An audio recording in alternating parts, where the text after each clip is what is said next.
Hey Anya, how are you? Hello. Good, thank you. How are you? Yeah, I'm good. It's lovely to see you. Nice to Um, see you as well. so for people who don't know who are watching, Anya and I have been friends for lots of years. So it's lovely to see her face again. It's very exciting. Indeed. Thank you so much for jumping into the Me Project and taking some Pleasure. time to share your wisdom. So we're talking on the topic of self-esteem. Anya, what does having value look like to you? I think having value to me looks like knowing I bring something to the world that's totally unique to me. And I think feeling different and unique sometimes can feel quite negative, but I've found that I'm the only type of friend that I can be to you, to the people around me. I'm the only sister that my sister has.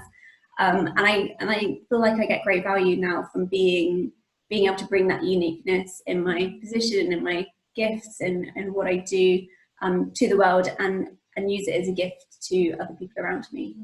I love that. Like nobody else can be your like the sister to your sister or you Yeah, the friend to me or whatever it may be. That is so unique, just in inherently in who you are. That's yeah. amazing. So, how has that changed within you? How's that changed then your day to day?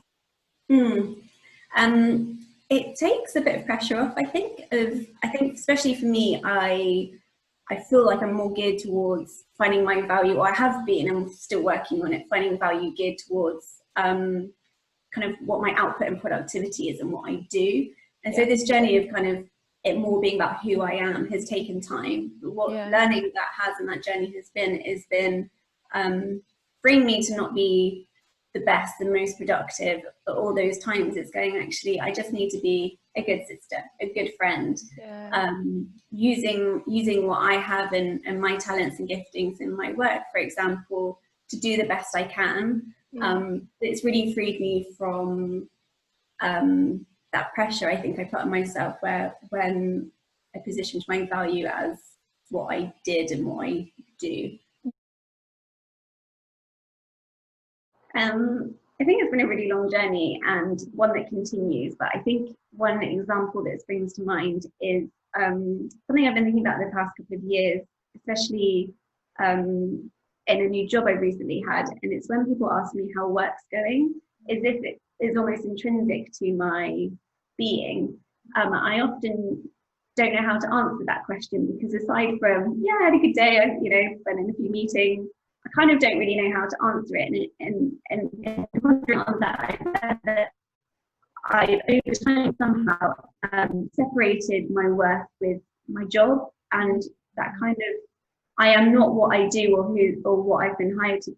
It's the value that I bring to it. And so if I have a bad day at work or I feel quite stressed with it, I don't link that to how I feel about myself.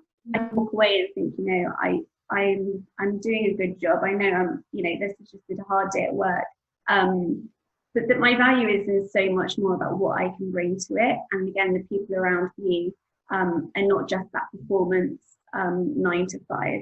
Yeah, and that's amazing because for people who are at school perhaps and maybe maths or science or English or whatever the subject may be just isn't their thing and they're really struggling Mm. with it, and then they see other people around them that are doing amazingly and then they feel terrible about themselves because of their ability in that. But what you're Yeah. saying is actually your ability in something doesn't reflect on who you are as a person. There's a separation.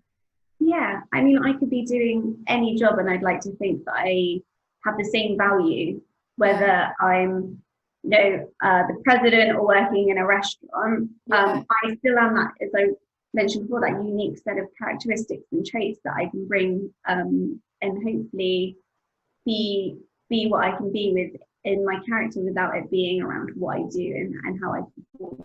yeah. Amazing, amazing. So, and you, for people who really relate to what you're saying and maybe don't know how to begin that process of separating their value from what they do, what would your top tips be?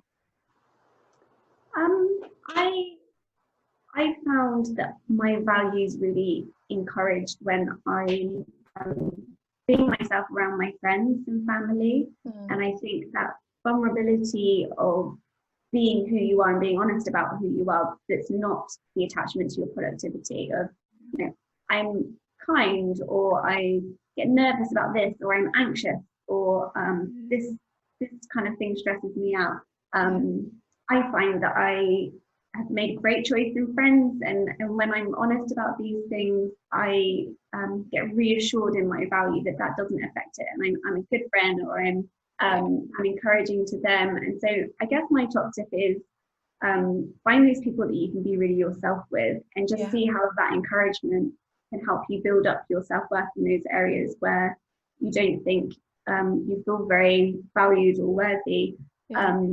And begin by being that friend to other people. If you don't feel like you can be that honest, be the friend that other people can be honest with you about, and then see how that kind of comes back to you, and you create a culture with your friends where you're kind and reassuring and open with each other. Yeah, that's amazing. So be the friend you want to have, and from that honesty of friendship, then that encouragement can come. That's so valuable. So great. Amazing.